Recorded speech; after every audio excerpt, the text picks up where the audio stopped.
विद्यार्थी मित्रांनो, आज ना आपण आपल्या पॉलिटिक मध्ये आतापर्यंत जी सगळी लेक्चर्स घेतलेले आहेत त्याचं एक रिव्हिजन लेक्चर घ्यायचंय। आतापर्यंत ना आपण आपल्या पॉलिटिच्या मॉड्यूल मध्ये कलम 1 ते कलम 75 म्हणजेच भाग 1 ते भाग 5 पर्यंत प्रत्येक कलमाचा एकदम डिटेल मध्ये अभ्यास केलेला आहे। बघा, पॉलिटीमध्ये ना दोन प्रकारे जनरली प्रश्न विचारले जातात। जर आपण करंट अफेअर्स थोडंसं बाजूला ठेवलं तर यामध्ये ना एकतर तुम्हाला तरतुदींवर प्रश्न विचारले जाऊ शकतात, जसं आपण राष्ट्रपतींचा टॉपिक बघितला तर राष्ट्रपतींच्या अधिकारांवर किंवा त्यांच्या जे निवडणुकीची प्रक्रिया वगैरे आहे त्याच्यावर प्रश्न विचारले जातील।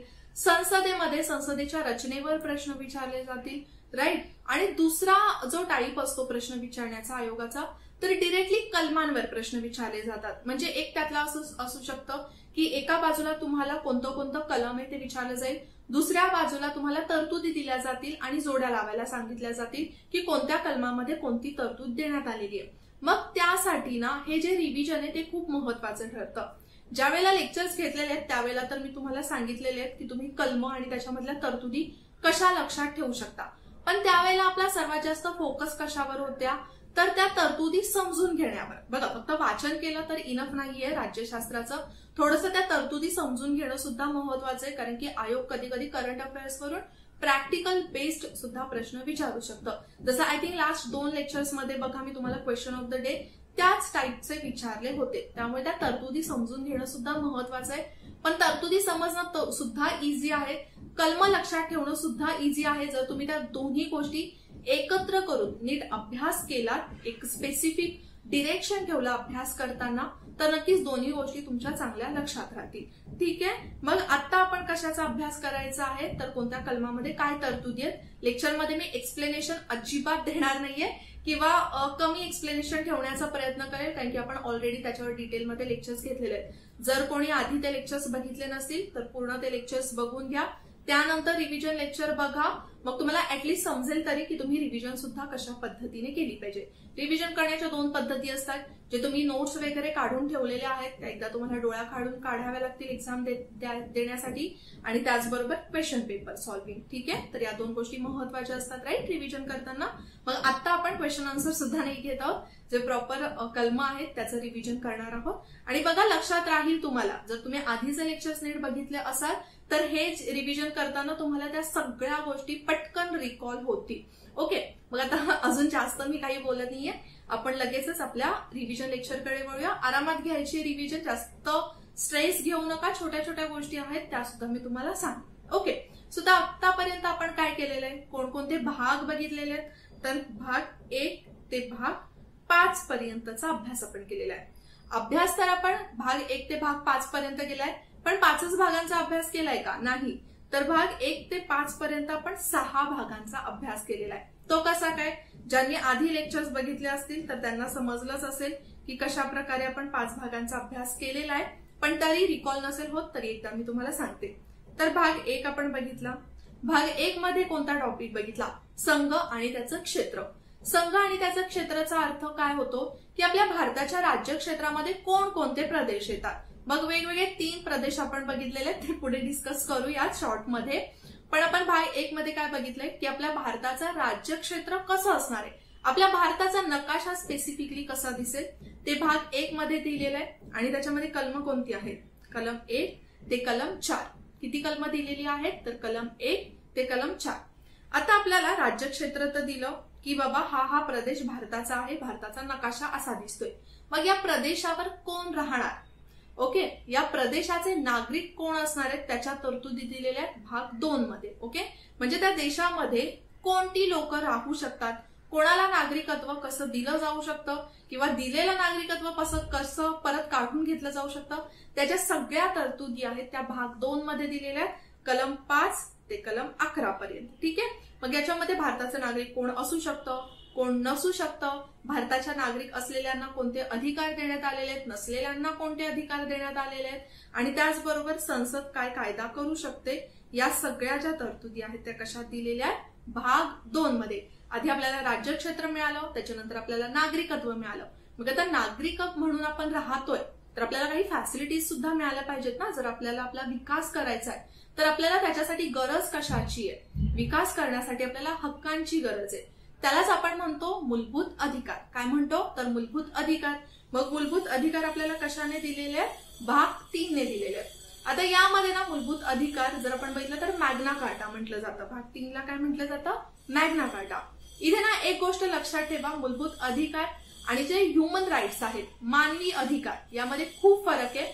फक्त जे काही मानवी हक्क आहेत त्यातलेच काही असे महत्वाचे अधिकार आपण घेतलेले जे मूलभूत अधिकारांमध्ये टाकलेले आहेत. आता मूलभूत अधिकारांमध्ये का टाकलेले आहेत तर त्यांना एक कायद्याचं संरक्षण दिलेलं आहे की जर समजा आपल्याकडून आपले कोणते मूलभूत अधिकार काढून घेतले तर त्याच्यासाठी आपण लढायला जाऊ शकतो.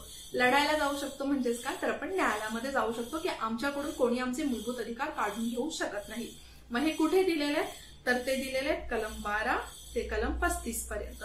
जर प्रॉपर आपण मूलभूत अधिकार बघितले तर ते कलम 14 ते कलम 32 पर्यंत देण्यात आलेले आहेत आणि आपण याचा एकदम डिटेलमध्ये अभ्यास केलेला आहे. ओके, त्याच्यानंतर आपण वळालो भाग 4 मध्ये. आता आपल्याला मूलभूत अधिकार तर दिलेले आहेत, पण मूलभूत अधिकार इनफ आहेत का आपल्या विकासासाठी तर नाही. तर आपल्या मूलभूत अधिकारांचा योग्य उपयोग करून आपला विकास होण्यासाठी राज्याने सुद्धा आपल्याला तशी काही धोरणं आखली पाहिजेत, तसे काही मार्ग मोकळे करून दिले पाहिजेत की त्याच्यामुळे आपला विकास होऊ शकतो. तर त्यालाच आपण म्हणतो राज्य धोरणाची मार्गदर्शक तत्वे म्हणजेच DPSPs. Okay, directive principles of state policies.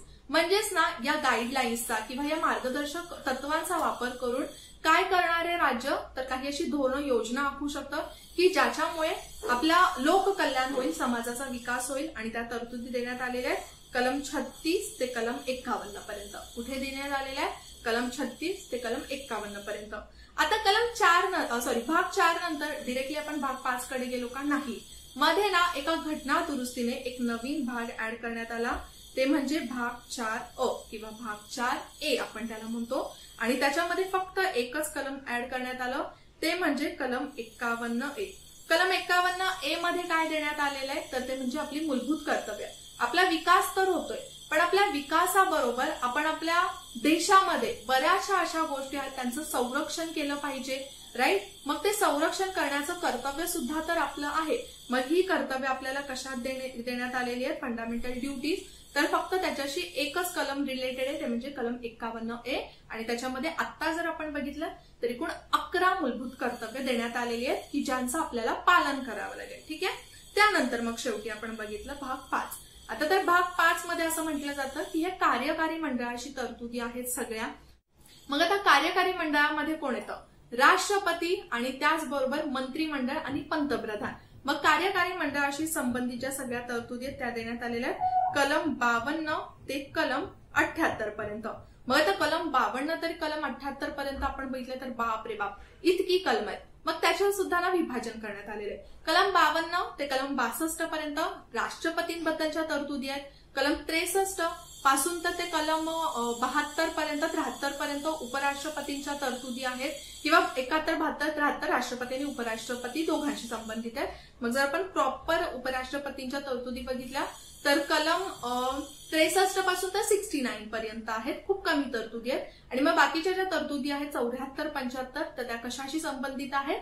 कार्यकारी मंडळाशी, मंत्रिमंडळाशी आणि त्याचबरोबर पंतप्रधानांशी रिलेटेड ज्या सगळ्या तरतुदी आहेत त्या फक्त 2 कलमांमध्ये दिलेल्या आहेत, कलम 74 आणि कलम 75 मध्ये. ठीक आहे. मग ही जी कलमं आपण सगळी बघितलेली आहेत त्यांचे एक एक करून आपण छानसा अभ्यास करूया.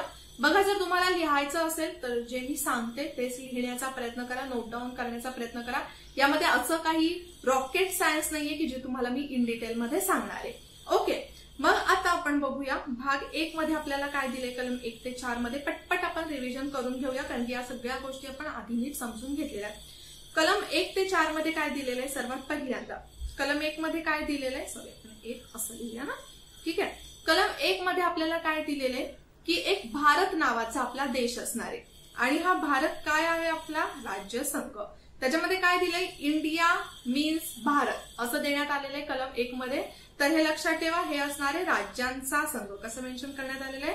भारत हा एक राज्यांचा संघ असेल. जरी आपण आपल्या देशाला संघराज्य म्हणत असलो तरी संविधानामध्ये कुठेही संघराज्य हा शब्द मेन्शन करण्यात आलेला नाहीये. फक्त काय देण्यात आलेलं आहे की हा एक राज्यांचा संघ असेल. कलम 2 मध्ये काय देण्यात आलेलं आहे की कलम 2 मध्ये संसदेला असे अधिकार देण्यात आलेले की एक नवीन राज्य दाखल करून घेण्याचा किंवा नवीन राज्य स्थापन करण्याचा अधिकार संसदेला देण्यात आलेला आहे। कलम 3 मध्ये सांगण्यात आलेलं आहे की काय करू शकतं, नवीन राज्यांची स्थापना। आता ज्या वेळेला कलम 2 असं म्हणते की नवीन राज्य स्थापन करू शकतं किंवा एखादं नवीन राज्य दाखल करून घेऊ शकतं, तर यामध्ये काय येतं की एखादा जो बाहेरचा प्रदेश आहे तो आपल्या देशाला जॉईन करायचा आहे किंवा तो समावेश करून घ्यायचा आहे आणि कलम 3 नुसार आपल्या भारताच्या राज्य क्षेत्रामध्ये चेंज करायचंय। म्हणजे याचं आपण ऑलरेडी एक्सप्लेनेशन बघितलेलं आहे की जर समजा एखाद्या राज्याचे 2 राज्यांमध्ये विभाजन करायचे, जसं आंध्र प्रदेशमधून बाहेर काढून एक तेलंगणा बाहेर काढलं, तर तो त्या राज्याचा अधिकार आहे का तसं करण्याचा नाही, तो अधिकार देण्यात आलेला आहे संसदेला।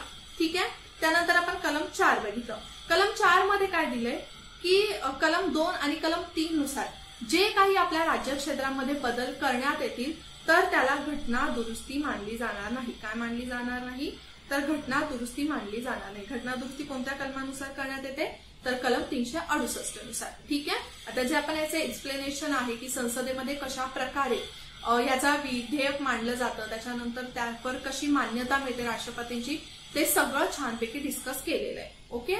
सो इथपर्यंत आपण कलम 1 ते कलम 4 बघितलं। त्याच्यामध्ये आपल्याला समजलं की आपल्याला संघ आणि त्याच्या क्षेत्राबद्दलच्या तरतुदी देण्यात आलेल्या आहेत, संसदेला काय काय अधिकार देण्यात आलेले आहेत। पण ना आपल्या देशामध्ये जेव्हा राज्यांची निर्मिती झाली सुरुवातीला 1950 मध्ये किंवा ज्या वेळेला आपला देश स्वातंत्र्य झाला 1947 नंतर, पण त्यानंतर ना भाषेच्या आधारावर आपली प्रांतरचना अशी असली पाहिजे ती मागणी सुरू झाली। मग त्यासाठीच ना 3 महत्वाच्या समित्यांची स्थापना करण्यात आलेली आहे। त्या समित्या सुद्धा नेहमी लक्षात ठेवत जा। या 3 समित्या कोणकोणत्या होत्या, त्यामधली पहिली समिती होती ते म्हणजे एस.के. दार समिती। एस.के. दार समितीची स्थापना करण्यात आलेली 1948 ला। त्याच्यानंतर दुसरी समिती होती ती म्हणजे जे.व्ही.पी. समिती, ही समिती स्थापन करण्यात आलेली 1949 ला। आणि तिसरी समिती होती, या समितीला म्हटलं जातं फाजल अली कमिशन किंवा फाजल अली आयोग किंवा सिंपली राज्य पुनर्रचना आयोग। ओके, दोन्ही सुद्धा एकच समिती आहेत। या समितीची स्थापना करण्यात आलेली 1953 मध्ये। आता या ज्या सुरुवातीच्या 2 समित्या आहेत ना, त्या समित्या काय म्हणाल्या की भाषावार प्रांतरचना अजिबात झालीच नाही पाहिजे, म्हणजे त्याला त्यांनी सपोर्टच नाही केला। पण ही मागणी एवढी चिघळली की फायनली परत एक नवीन आयोग स्थापन करण्यात आलं, फाजल अली आयोग 1953 मध्ये। तर यांनी अशी शिफारस केली की भाषावार प्रांतरचना होऊ शकते, पण पूर्णपणे एकाच भाषेच्या आधारावर एक राज्य निर्मिती करू शकत नाही।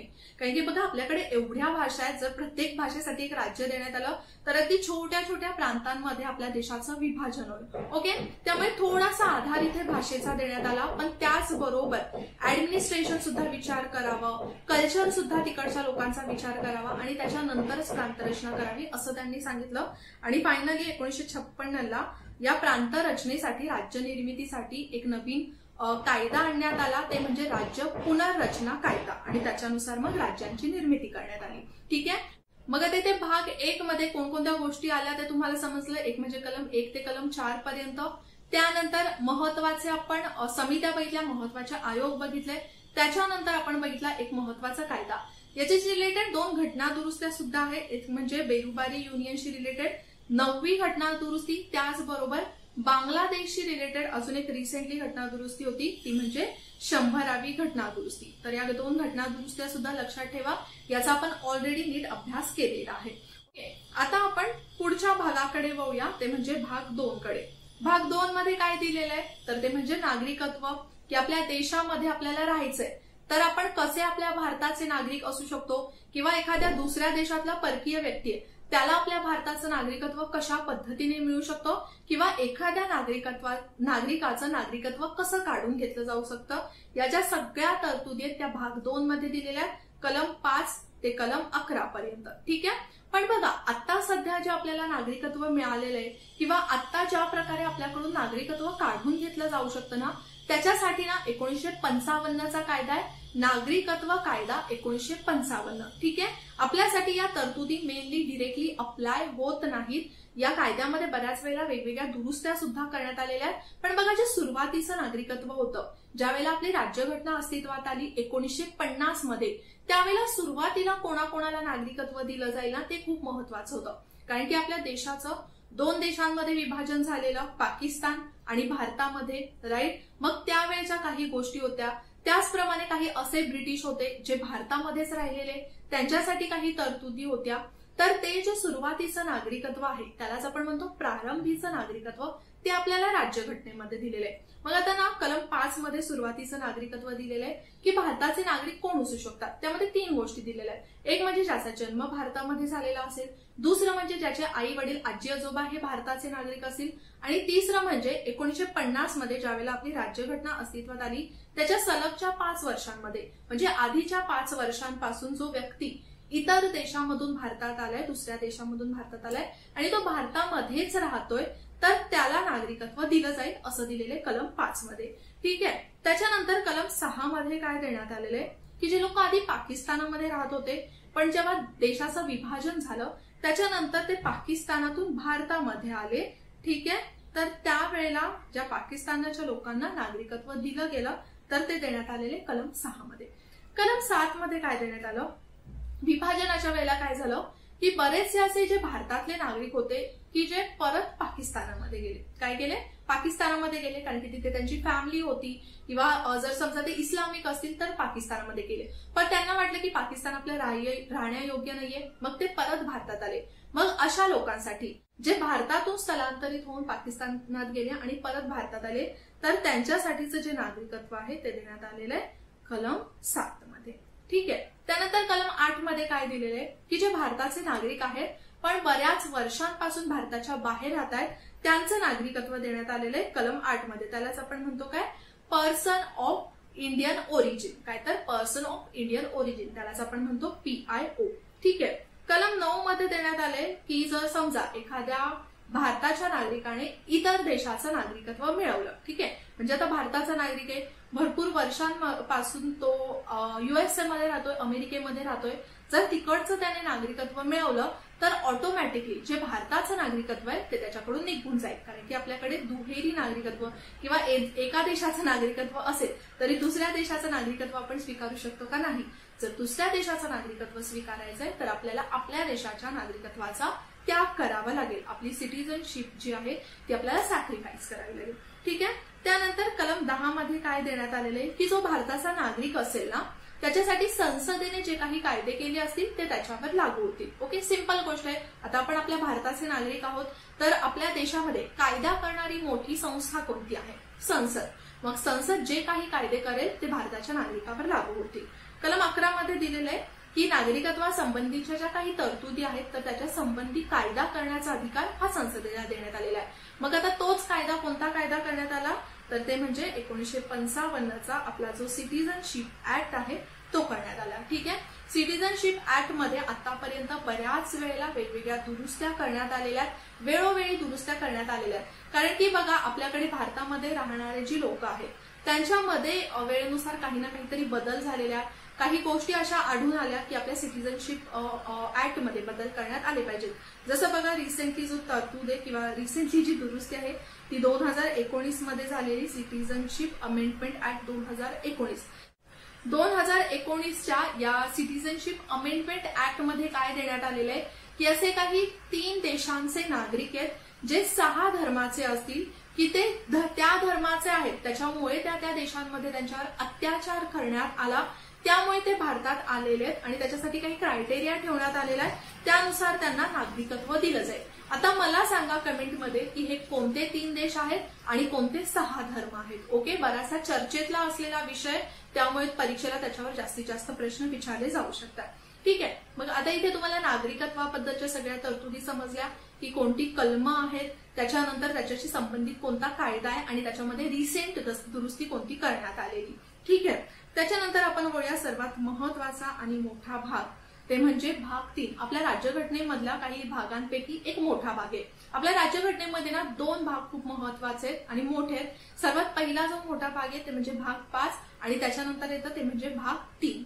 ओके, भाग 3 मध्ये आपल्याला फक्त फंडामेंटल राईट्स दिलेले आहेत, कलम 12 पासून तर ते कलम 35 पर्यंत. ठीक आहे. कलम 12 मध्ये आपल्याला काय दिलेलं आहे की राज्यसंस्थेची व्याख्या, की काय राज्यसंस्था असणार आहे, तर ज्या काही गव्हर्नमेंट बॉडीज आहेत आपण त्यांना म्हणूया राज्यसंस्था, की ज्यांना ऍक्ट करण्याचा, नियम बनवण्याचा अधिकार आहे आपल्या देशाच्या नागरिकांसाठी, देशासाठी, त्यांना आपण म्हणतो राज्यसंस्था.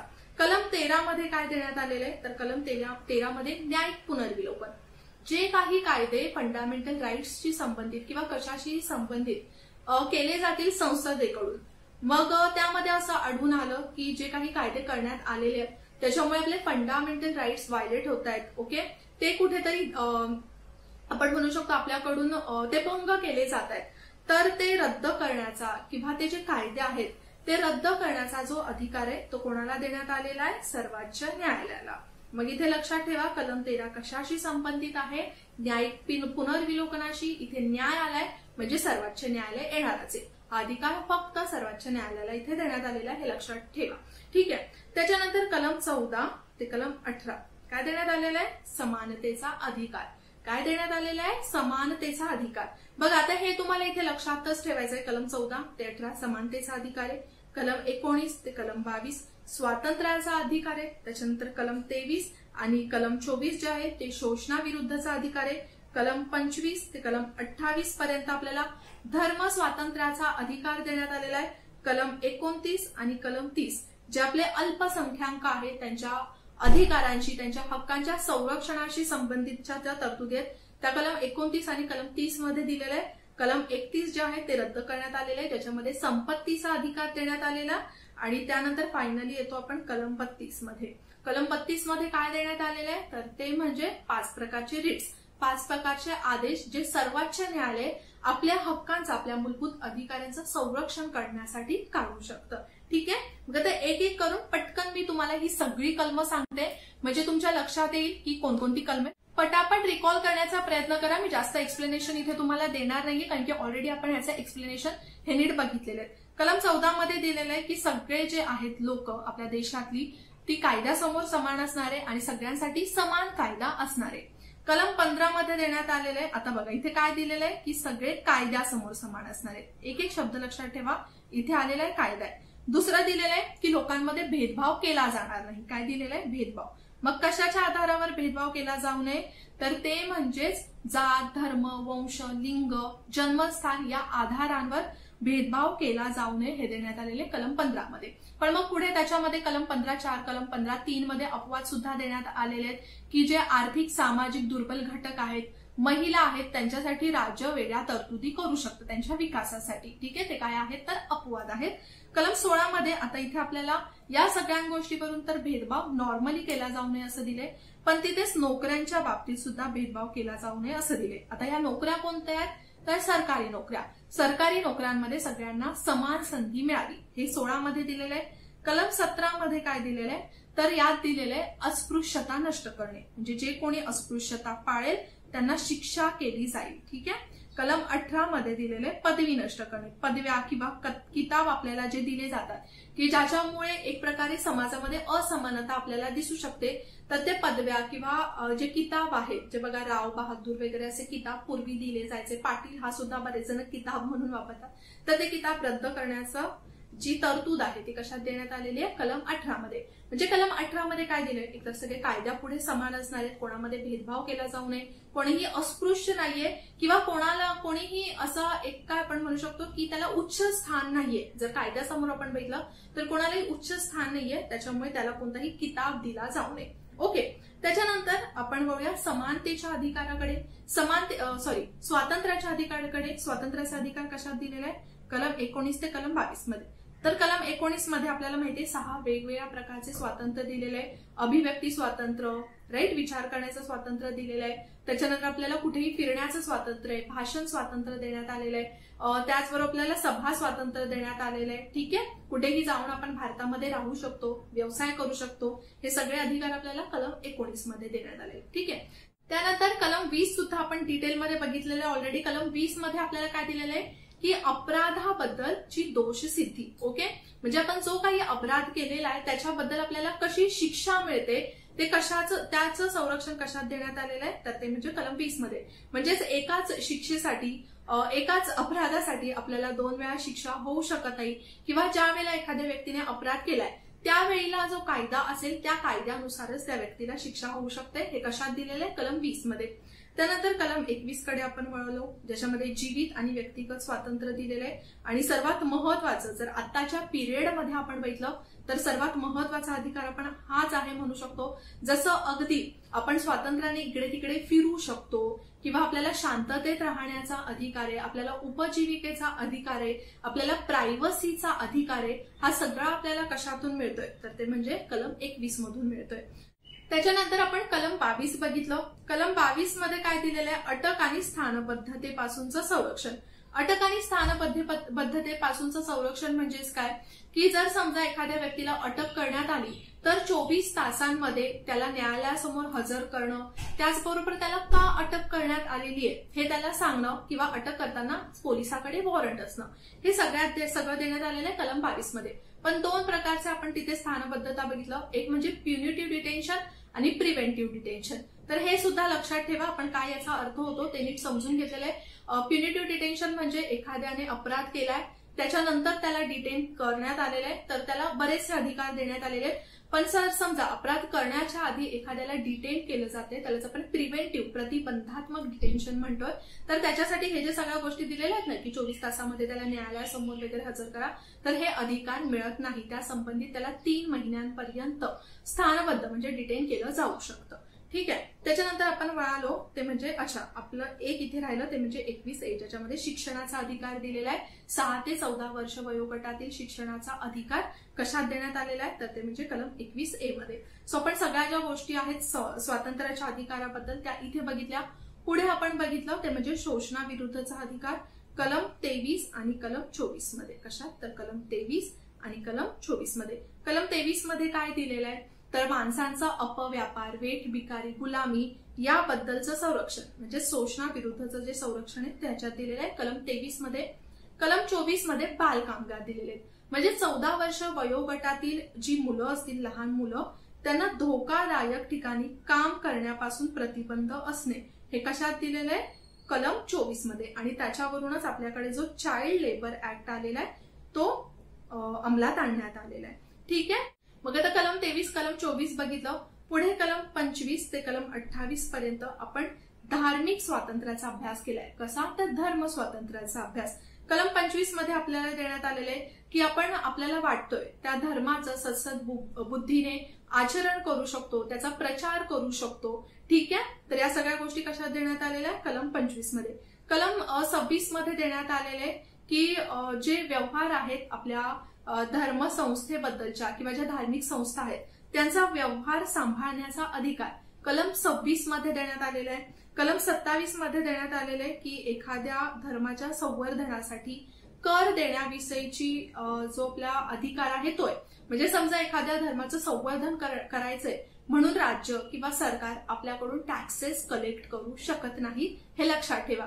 पण समजा एखादं मंदिर आहे, एखादी ट्रस्ट आहे, ती आपल्याकडून फी घेऊ शकते का तर हो, आपण बघा एंट्री वगैरे करताना बऱ्याच वेळेला फी देतो, तर हे महत्वाची गोष्ट आहे.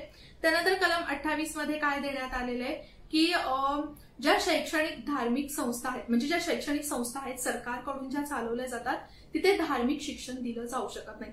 पण ज्या न्यासाकडून ट्रस्टकडून ज्या शैक्षणिक संस्था समजा एखाद्या चालवल्या जात असतील तर तिथे धार्मिक शिक्षण दिलं जाऊ शकतं.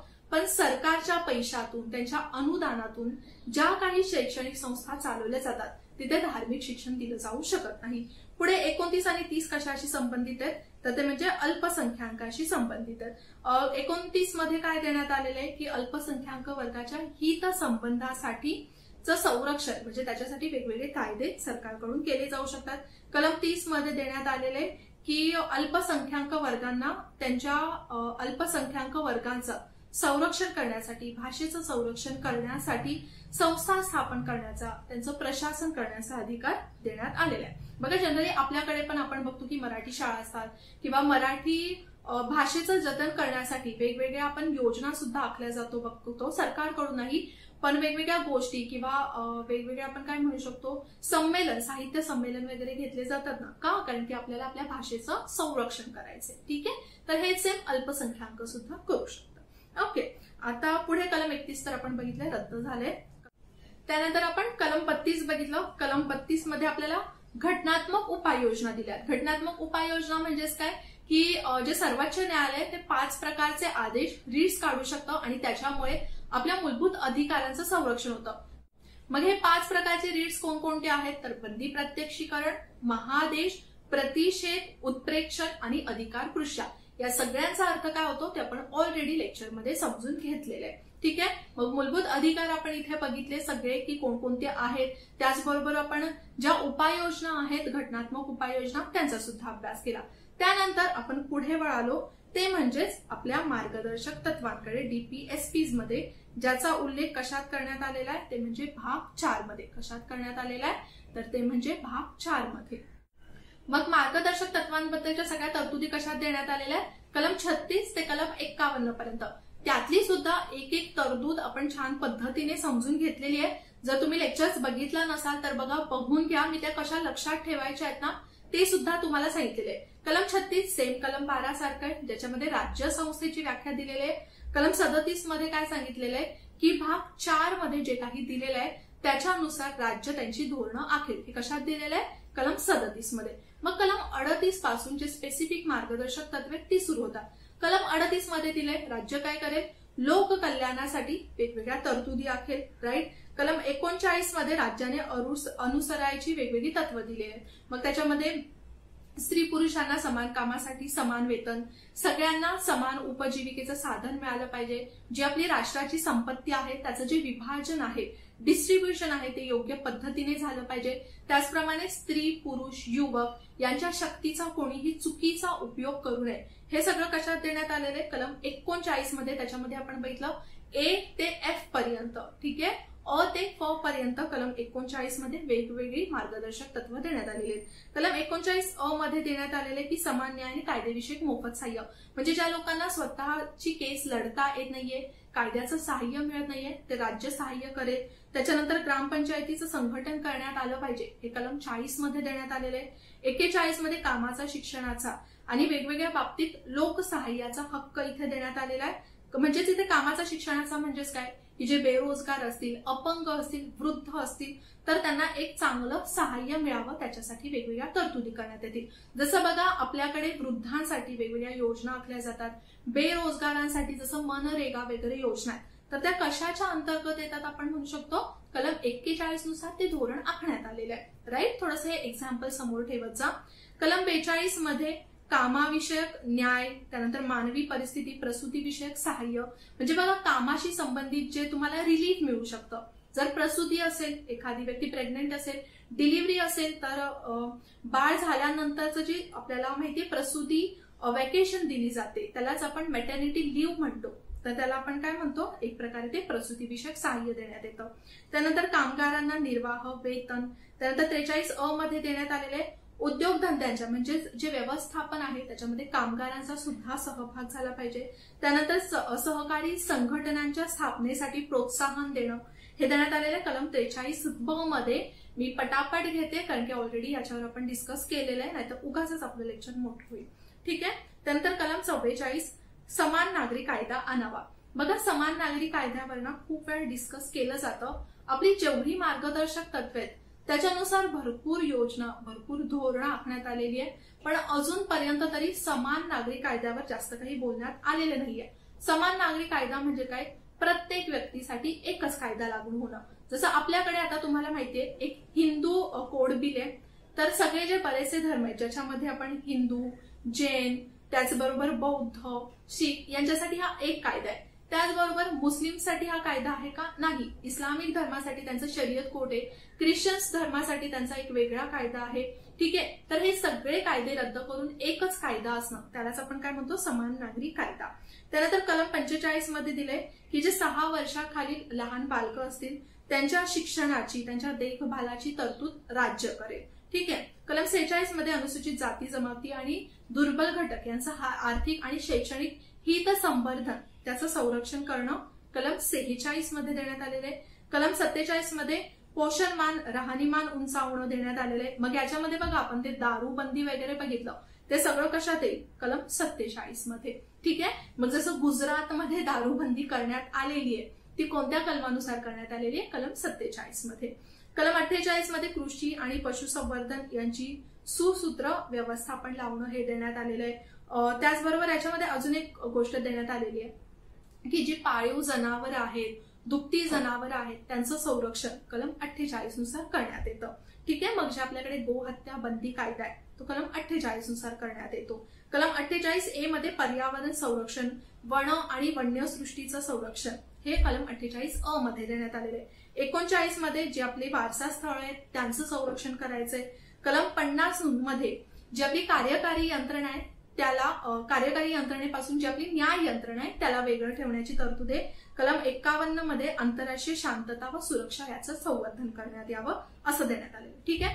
कलम 51 पर्यंत आपण बघितलं की या सगळ्या गोष्टी देण्यात आलेल्या आहेत. राईट. मग आता कलम 51 पर्यंत तर आपण बघितलं, पण आता पुढे एक नवीन गोष्ट ऍड करण्यात आलेली आहे जी मी तुम्हाला सांगितलेली, ती म्हणजे कलम 51A. काय देण्यात आलेलं तर कलम 51A.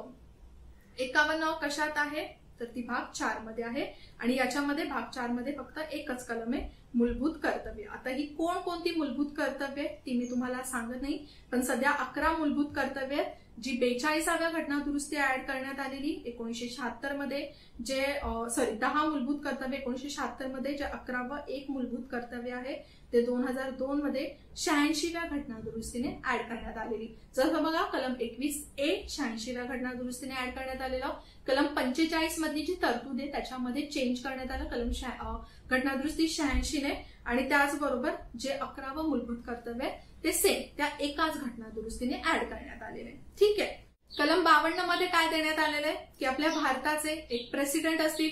मग आता हे प्रेसिडेंट आहे ते नेमके कोण आहेत तर ते आहेत कार्यकारी मंडळाचे नामधारी अधिकारी आणि त्याचबरोबर तिन्ही दलांचे सेनापती. ठीक आहे. प्रेसिडेंट तर आहेत पण त्यांचं महत्वाचं काम काय आहे ते कार्यकारी मंडळाचे प्रमुख आहेत. ठीक आहे. कलम 54 मध्ये त्यांच्या निवडणुकीमध्ये कोण कोण असतील, कोण कोण असणार आहेत ते दिलेलं आहे. कोण कोण आहेत त्यांच्या निवडणुकीमध्ये तर संसदेचे सगळे जे सगळे निर्वाचित सदस्य म्हणजे आपण निवडून दिलेले खासदार. नामनिर्देशित सदस्य कोण असतात राज्यसभेमधले 12, जे आपण म्हणू शकतो क्रीडा क्षेत्रामधून किंवा समाजसेवेमधून अशा वेगवेगळ्या क्षेत्रामधून जे 12 खासदार आहेत ते नसणार आहेत आणि लोकसभेमधले 2 अँग्लो इंडियन नसणार आहेत. बाकी सगळे निर्वाचित सदस्य आणि त्याचबरोबर विधानसभेमधले जे सगळे निर्वाचित सदस्य आहेत ते असणार आहेत राष्ट्रपतींच्या निवडणुकीमध्ये. ठीक आहे. कलम 55 मध्ये राष्ट्रपतींची निवडणूक कशी होईल ते दिलंय. निवडणूक कशी होणार आहे एकल संक्रमणीय प्रमाणशीर मतदान पद्धतीने. काय आहे तर एकल संक्रमणीय प्रमाणशीर मतदान पद्धतीने. आता ही जी पूर्ण मतदान प्रोसेस कशी आहे ती आपण नीट समजून घेतलेली आहे हे लक्षात ठेवा. ठीक आहे. हे कशात दिलेले पद्धत कलम 55 मध्ये. ठीक आहे. त्याचबरोबर याच्यामध्ये एक निर्वाचन कोटा सुद्धा दिलेला आहे. म्हणजे जर राष्ट्रपतींना निवडून यायचंय, उमेदवाराला जर राष्ट्रपती बनायचंय तर त्याच्यासाठी किती वोट्स गरजेचे आहेत त्यालाच म्हटलं जातं निर्वाचन कोटा. ते सुद्धा कलम 55 मध्ये दिलेलं आहे. कलम 56 मध्ये पदावधी दिलेला आहे. राष्ट्रपतींचा पदावधी किती वर्षांचा आहे 5 वर्षांचा आहे. जर राजीनामा दिला तर ते आधीच निघून जाऊ शकतात. राईट. तर कलम 56 नुसार त्यांचा पदावधी कितीचा आहे फक्त 5 वर्षांचा आहे. पुढे कलम 57 मध्ये देण्यात आलेले आहे की ते पुनर्निवडणुकीसाठी परत एकदा उमेदवार बनू शकतात. म्हणजेच एकच व्यक्ती आपल्या भारतामध्ये कितीही वेळा राष्ट्रपती बनू शकतो. बघा जर आपण अमेरिकेचं बघितलं तर एखादा व्यक्ती फक्त 2 वेळाच राष्ट्राध्यक्ष बनू शकतो, पण आपल्या भारतामध्ये तसं नाहीये. असं असलं तरी सुद्धा आपल्या भारतामध्ये फक्त एकच राष्ट्रपती आहेत की ज्यांनी 2 वेळा राष्ट्रपतीपद भूषवलेलं आहे. ते म्हणजे आपले पहिले राष्ट्रपती डॉक्टर राजेंद्र प्रसाद. त्याच्यानंतर कोणीच 2 वेळा राष्ट्रपती म्हणून निवडून आलेलं नाहीये. त्याच्यानंतर कलम 58 मध्ये ज्या पात्रतेच्या अटी आहेत त्या देण्यात आलेल्या आहेत. मेन 2च महत्वाच्या पात्रतेच्या अटी आहेत राष्ट्रपतींच्या. एक म्हणजे ते भारताचे नागरिक असले पाहिजेत, त्यांचं वय किती असलं पाहिजे 35 वर्ष. ठीक आहे. आणि त्याचबरोबर लोकसभेसाठी सदस्य म्हणून ज्या पात्रतेच्या अटी त्या त्यांना फुलफिल कराव्या लागतील. बघा संसदेच्या पात्रतेच्या अटी ना ऑलमोस्ट सेमच आहेत, त्यामुळे एवढं काही विचार करण्याचं नाहीये. जर आपण लोकसभेच्या पात्रतेची अट बघितली, जर खासदार बनायचं लोकसभेमध्ये तर 25 वयाची अट आहे, पण ऑलरेडी राष्ट्रपती बनण्यासाठी 35 वयाची अट आहे. तर एवढं काही इम्पॉर्टंट नाहीये, तुम्ही 35 वय लक्षात ठेवा. कलम 59 मध्ये अटी शर्ती दिलेल्या आहेत. म्हणजे राष्ट्रपती पदासाठी एखादा व्यक्ती कधी उमेदवार नसू शकतो. त्याचबरोबर त्यांच्या पगार भत्ते या सगळ्या ज्या तरतुदी आहेत त्या कलम 59 मध्ये दिलेल्या आहेत. कधी कधी नसू शकतो जर समजा न्यायालयाने त्याला वेडा म्हणून घोषित केला असेल, जर तो दिवाळखोर असेल, भ्रष्टाचारी असेल तर तो व्यक्ती उमेदवार बनू शकत नाही। त्याचबरोबर जर तो एखाद्या लाभाच्या पदावर असेल, म्हणजे सरकारी नोकरीमध्ये असेल, तर तो उमेदवार बनू शकत नाही। लोकसभा राज्यसभेवर असेल तर तिथे त्याला राजीनामा द्यावा लागेल राष्ट्रपती निवडून आल्यानंतर। ठीक आहे। कलम 60 मध्ये काय देण्यात आलेले, एकदम सिंपल, शपथ। ठीक आहे, काय तर राष्ट्रपती काय शपथ घेतील। कलम 61 मध्ये महाभियोग प्रक्रिया। महाभियोग प्रक्रिया कशी काय होईल, तर बघा, महाभियोग प्रक्रिया जी आहे ती सुरू करण्यासाठी राष्ट्रपतींना पदावरून दूर करण्यासाठी एकतर राज्यसभा किंवा लोकसभेमध्ये तो ठराव मांडावा लागेल। ठराव मांडण्याच्या आधी 14 दिवस आधी नोटीस द्यावी लागेल। पण ठराव मांडताना किती लोकांनी त्याला सपोर्ट केला पाहिजे, तर पूर्ण संसदेमधल्या 1/4 लोकांनी, किती तर 25% लोकांनी त्याला सपोर्ट केला पाहिजे। आणि ज्या वेळेला ठराव मान्य होईल त्यावेळेला ज्या कोणत्या गृहामध्ये मान्य होईल त्याचं 2/3 मत म्हणजे 66% मतांनी तो ठराव मंजूर झाला पाहिजे आणि दोन्ही गृहांमध्ये तो मंजूर झाला पाहिजे। त्यानंतरच महाभियोग प्रक्रिया ही पूर्ण झाली असं मानलं जाईल आणि राष्ट्रपतींना पदावरून दूर केलं जाईल। पण आतापर्यंत एक तरी राष्ट्रपती आपल्या देशामध्ये पदावरून दूर झालेले आहेत का, नाही, महाभियोग प्रक्रिया झालेलीच नाहीये। त्याच्यानंतर कलम 62 एकदम छोटंसं लक्षात ठेवा, काय दिलंय की राष्ट्रपतींचं पद कधी कधी रिक्त होऊ शकतं। तर कधी कधी रिक्त होऊ शकतं, आताच आपण बघितलं, एकतर त्यांचा 5 वर्षांचा कालावधी पूर्ण झाला, त्याच्यानंतर जर त्यांनी राजीनामा दिला, त्याच्यानंतर जर समजा महाभियोग प्रक्रिया यशस्वी झाली, त्यांना पदावरून दूर करण्यात आलं, तर राष्ट्रपती पद रिक्त होईल। आणि राष्ट्रपती पद रिक्त झाल्यानंतर या कोणत्याही कारणामुळे किती वेळामध्ये राष्ट्रपतींची निवडणूक कंडक्ट करण्यात आली पाहिजे, तर ते म्हणजे 6 महिन्यांमध्ये। जर पूर्ण 5 वर्षांचा कालावधी पूर्ण होतोय तर राष्ट्रपतींचा कालावधी पूर्ण होण्याआधीच निवडणूक कंडक्ट करण्यात आली पाहिजे। पण जर समजा 5 वर्ष पूर्ण करण्याआधीच त्यांनी राजीनामा दिला तर 6 महिन्यांच्या आधी त्यांनी त्यांचं जी निवडणूक आहे निवडणूक आयोगाने ती कंडक्ट करण्यात आली पाहिजे। त्याच्यानंतर आपण बघितले उपराष्ट्रपती। उपराष्ट्रपती कुठे आहेत, कलम 63 ते कलम 69 पर्यंत।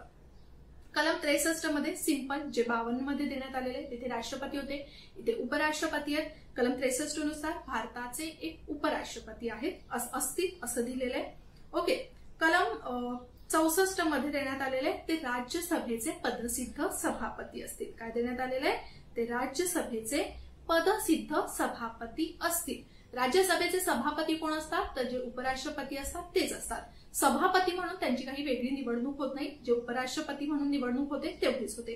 त्यानंतर कलम 65 मध्ये काय देण्यात आलेलं आहे, तर कलम 65 मध्ये काय सांगितलेलं आहे की ज्या वेळेला राष्ट्रपती हे त्यांच्या जागेवर काम करत नसतील, कोणत्याही कारणामुळे जर राष्ट्रपती उपस्थित नसतील, तर उपराष्ट्रपती हे राष्ट्रपती म्हणून कार्यभार सांभाळतील। ओके। मग त्यामध्ये असं दिलेलं आहे की ज्या वेळेला ते राष्ट्रपती म्हणून काम करतात ना, तर त्यावेळेला ते सभापती म्हणून काम करणार नाही आणि त्यांना मिळणारा जो पगार आहे ना तो सुद्धा राष्ट्रपतींचा असेल, सभापतींचा नसणार। म्हणजे जे काम करतात त्याचाच पगार त्यांना मिळणार आहे। ठीक आहे। त्यानंतर कलम 66 महत्वाचे। कलम 66 मध्ये सगळ्या गोष्टी दिल्या आहेत। उपराष्ट्रपती म्हणून कोण निवडून येऊ शकतं, म्हणजे त्यांची पात्रता, निवडणूक कशी कंडक्ट केली जाईल, त्यांच्या निवडणुकीमध्ये कोण कोण असणार आहे, हे सगळं कलम 66 मध्ये देण्यात आलेलं आहे। बघा, आता ज्या वेळेला उपराष्ट्रपतींची निवडणूक होते तर कोण कोण असणार आहेत त्याच्यामध्ये, तर याच्यामध्ये सगळे संसदेचे सदस्य असणार आहेत। असं कुठे निर्वाचित सदस्य, नामनिर्देशित सदस्य अजिबात नाहीये। सगळे सदस्य याच्यामध्ये विधानसभेचे सदस्य नसणार आहेत। राष्ट्रपतींच्या निवडणुकीमध्ये विधानसभेचे निर्वाचित सदस्य सुद्धा होते, पण उपराष्ट्रपतींच्या निवडणुकीमध्ये सगळे संसदेचे सदस्य असणार आहेत, निर्वाचित सुद्धा आणि नामनिर्देशित सुद्धा। ठीक आहे। त्याच्यानंतर आपण बघितलं ते म्हणजे कलम 67। तर याच्यामध्ये पदावधी दिलेला आहे, यांचा पदावधी सुद्धा 5 वर्षांचा असणार आहे आणि त्याचबरोबर ज्यावेळेला ते राजीनामा देतील तर त्यावेळेला सुद्धा त्यांचं पद रिक्त होईल। आता राजीनामा ते काय म्हणून देतील, तर राजीनामा ते उपराष्ट्रपती म्हणूनच देणार आहे। जसं उपराष्ट्रपती म्हणून ते पदावरून दूर होतील, ऑटोमॅटिक सभापती म्हणून सुद्धा पद त्यांचं निघून जाणार आहे। ठीक आहे। त्यानंतर कलम 68 मध्ये दिलंय की राष्ट्रपतींचा जो पदावधी आहे किंवा कार्यकाळ संपल्यानंतर निवडणूक कधी कंडक्ट करण्यात आली पाहिजे, तर 2 गोष्टी आहेत। 68 मध्ये दिलेले जर समजा 5 वर्षांचा कालावधी पूर्ण होत असेल तर तो पूर्ण होण्याआधीच निवडणूक कंडक्ट करण्यात आली पाहिजे। जर समजा इतर कोणत्या कारणावरून तो रिक्त झाला तर जेवढ्या लवकरात लवकर होईल तेवढ्या लवकरात लवकर निवडणूक घेण्यात आली पाहिजे। राष्ट्रपतींबाबतचा हा जो कालावधी होता तो 6 महिन्यांचा होता, पण उपराष्ट्रपतींच्या बाबत इथे कोणताच कालावधी देण्यात आलेला नाहीये। कलम 69 मध्ये काय देण्यात आलेले, शपथ, की उपराष्ट्रपती काय शपथ देतील, कोणासमोर? उपराष्ट्रपती कोणासमोर शपथ घेतात? तर ते म्हणजे राष्ट्रपतींसमोर. अच्छा, राष्ट्रपती कोणासमोर शपथ घेतात जे कलम 60 मध्ये देण्यात आलेले आहे? राष्ट्रपतींना शपथ सरन्यायाधीश देतात भारताचे, हे लक्षात ठेवा. जर ते नसतील तर जे कोणी असतील त्यावेळेला उपस्थित न्यायाधीश सर्वोच्च न्यायालयामध्ये ते त्यांना शपथ देतील. कलम 70 मध्ये देण्यात आलेले हे थोडंसं वेगळं आहे. जर समजा कोणती अशी आकस्मिक परिस्थिती निर्माण झाली, इमर्जन्सी निर्माण झाली आणि राष्ट्रपती नाहीयेत त्या पदावर, तर त्यावेळेला सुद्धा उपराष्ट्रपती हे राष्ट्रपती म्हणून काम करतील. अच्छा, आता असं काय आहे तर बघा, आपण जेव्हा बघितलं की राष्ट्रपतींचं पद रिक्त होतंय, तिथे कुठेही असं मेन्शन करण्यात आलेलं आहे की राष्ट्रपतींचं किडनॅप होऊ शकतं ना, नाही होऊ शकत. तर अशी कोणती इमर्जन्सीची परिस्थिती निर्माण झाली तर त्यावेळेला सुद्धा उपराष्ट्रपतींनाच राष्ट्रपती म्हणून काम बघावं लागेल. 71, 72, 73 जे आहे ना ते मिक्स आहे असं आपण म्हणू शकतो. 71 मध्ये जर उपराष्ट्रपती आणि राष्ट्रपती यांच्या बाबतचा जर निवडणुकीबाबतचा जर कोणता विवाद निर्माण झाला तर तो कोण सॉल्व्ह करणार आहे? Supreme court. ठीक आहे, सर्वोच्च न्यायालय. कलम 72 मध्ये क्षमादान दिलेलं आहे. क्षमादान म्हणजेच काय की राष्ट्रपती एखाद्या व्यक्तीची शिक्षा सौम्य करू शकतात, रद्द करू शकतात, या ज्या सगळ्या गोष्टी त्याला म्हटलं जातं क्षमादान, आणि ते कलम 72 मध्ये देण्यात आलेलं आहे. कलम 73 मध्ये देण्यात आलेलं आहे की जर गरज पडली तर केंद्राची जी कार्यकारी शक्ती आहे ती वाढवण्याचा अधिकार राष्ट्रपतींना देण्यात आलेला आहे. काय तर कार्यकारी शक्ती वाढवण्याचा अधिकार राष्ट्रपतींना देण्यात आलेला आहे.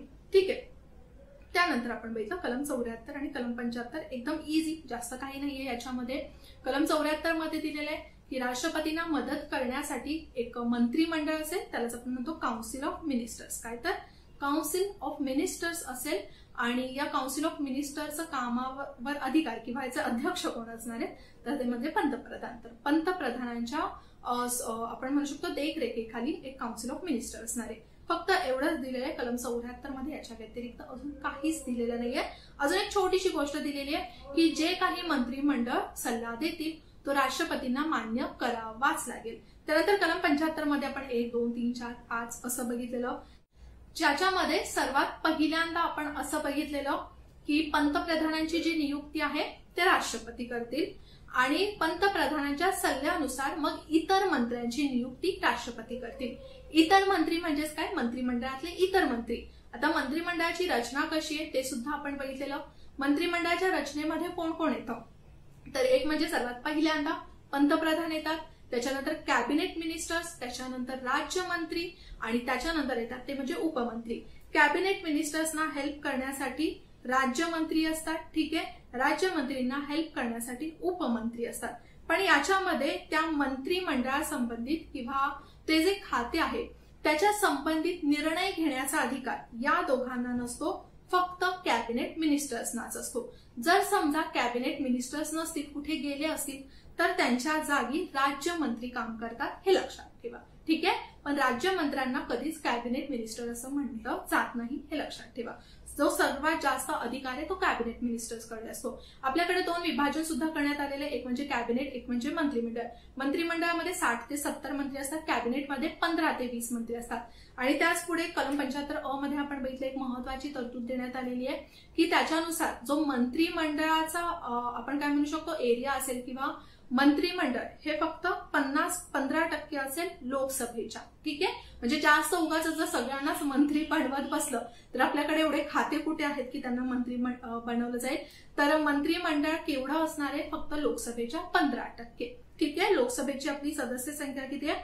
545. ज्यावेळेस आपण संसदेचा अभ्यास करणार आहोत तर त्यावेळेला या सगळ्या गोष्टींचा अभ्यास करणार आहोत. त्याचबरोबर एखादा मंत्री मंत्रीपदी कधीपर्यंत राहू शकतो? जोपर्यंत राष्ट्रपतींची मर्जी आहे तोपर्यंत.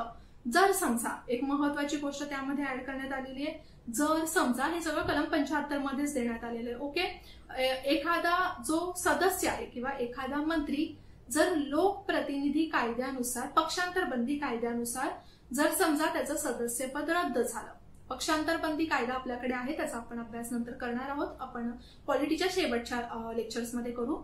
तर त्याच्यानुसार जर त्याचं सदस्यपद काढून घेण्यात आलं तर त्याचं मंत्री म्हणून सुद्धा पद निघून जाईल. एखादा मंत्री लोकसभेचा असावा की राज्यसभेचा असं आपल्या राज्यघटनेमध्ये कुठे दिलेलं नाहीये. तो लोकसभेचा सुद्धा असू शकतो, राज्यसभेचा सुद्धा असू शकतो, तो दोन्ही सभागृहांचा नसू शकतो. पण ज्या वेळेला त्याची मंत्री म्हणून नियुक्त होईल तर त्याला 6 महिन्यांच्या कालावधीमध्ये कोणत्याही एका सभागृहाचं सदस्यपद मिळवावं लागेल. ठीक आहे. पंतप्रधानांच्या बाबतीत सुद्धा असंच आहे. राष्ट्रपती जनरली काय करतात, कोणाची नियुक्ती करतात, जो असा नेता असेल ज्याच्या पक्षाला सर्वात जास्त जागा मिळाल्या असतील, बहुमतातला जो पक्ष असेल त्याची नियुक्ती राष्ट्रपती पंतप्रधान म्हणून करतात. पण कधी कधी असं असतं की तो समजा खासदार म्हणून निवडूनच आला नसेल, राईट, संसदेचा सदस्य नसेल, तर त्याची नियुक्ती केली जाऊ शकते का, तर हो, तो लोकसभेचा असू शकतो, राज्यसभेचा असू शकतो, नसला तरी चालेल, पण त्याला सुद्धा 6 महिन्यांचा कालावधी दिला जातो. बघा, पंतप्रधान आणि मंत्र्यामध्ये ना काही फरक नाहीये. पंतप्रधान सुद्धा एक मंत्रीच आहे. ठीक आहे. त्याला पंतप्रधान म्हणून अशी कोणती वेगळी तरतूद नाहीये. फक्त तो काय आहे, तो अध्यक्ष आहे या सगळ्यांचा, तो मेन आहे या सगळ्यांचा, असं आपण म्हणू शकतो. बाकीच्या ज्या मंत्र्यांच्या तरतुदी आहेत ना, त्या सगळ्या पंतप्रधानासाठी लागू होतात. ठीक आहे. सो आय होप तुम्हाला आता कलम 75 पर्यंत जे आपण सगळं रिव्हिजन केलं ते नीट लक्षात आलं असेल. बघा, हे जे रिव्हिजन आहे ना, मी फक्त एकाच कारणासाठी घेतलंय, कारण की आतापर्यंत आपण सगळी जी कलमं केली ती तुमची रिवाईज होणं खूप गरजेचं होतं. आय नो लेक्चर थोडंसं मोठं झालं असेल, तरी बघा मी जास्त एक्सप्लेनेशन घेतलेलं नाहीये, फक्त कोणत्या कलमामध्ये कोणती तरतूद आहे एवढंच घेतलेलं आहे. राईट. सो आय होप तुम्हाला आता हे लेक्चर नीट समजलं असेल. आता पुढचा आपण एक टप्पा जो आहे आपल्या पॉलिटीचा तो कम्प्लीट केलेला आहे. पुढचा एक महत्वाचा टप्पा आपण सुरुवात करणार आहोत नेक्स्ट लेक्चर पासून, ते म्हणजे संसदेला. ठीक आहे. पुढचे जे लेक्चर्स आहेत ते थोडेसे तुम्हाला नीट लक्ष देऊन बघावे लागतील. खूप बारकाईने त्या लेक्चर्सचा तुम्हाला अभ्यास करावा लागेल. पण डोंट वरी, आपण तर आतापर्यंत जसा अभ्यास करतोय एकेका टॉपिकचा छानपणे, त्याचप्रमाणे आपण सगळे पुढचे लेक्चर सुद्धा कंडक्ट करणार आहोत. सो आय होप तुम्हाला हे लेक्चर समजलं असेल. आता या लेक्चर मधून मी तुम्हाला काही प्रश्न विचारत नाहीये, काही तसं सुद्धा आपलं रिव्हिजन लेक्चर होतं. पण हा, पुढचे लेक्चर नीट लक्ष देऊन बघा आणि लेक्चर मला कसं वाटलं ते नक्की कमेंटमध्ये सांगा. आता आपण लेक्चरमध्ये इथेच थांबूया. पुन्हा भेटूया नेक्स्ट लेक्चरला. तोपर्यंत जय हिंद, जय महाराष्ट्र आणि थँक्यू. तुम्हाला परीक्षेची परिपूर्ण तयारी करायची असेल तर विजन स्टडीचं ऍप हे नक्कीच तुमच्या फोनमध्ये डाउनलोड करा. विजन स्टडीच्या ऍपवर भरपूर असं स्टडी मटेरियल पूर्णपणे फ्री अवेलेबल आहे. जसं डेली बेसिसवर करंट अफेअर्स अपलोड होत असतात, त्याचबरोबर जीएसचे जे सब्जेक्ट आहेत सगळे सब्जेक्ट त्याच्या इन डिटेल्स नोट्स अवेलेबल आहेत, जे तुम्ही नेहमी अभ्यासाबरोबर वाचू शकता. त्याचबरोबर डेली क्विज अपलोड केल्या जातात आणि सर्वात महत्वाचं म्हणजे बुधवारी आणि शनिवारी सामान्य अध्ययन चाचणी कंडक्ट केली जाते, तर त्या सुद्धा अटेंड करून तुमची तयारी चेक करू शकता.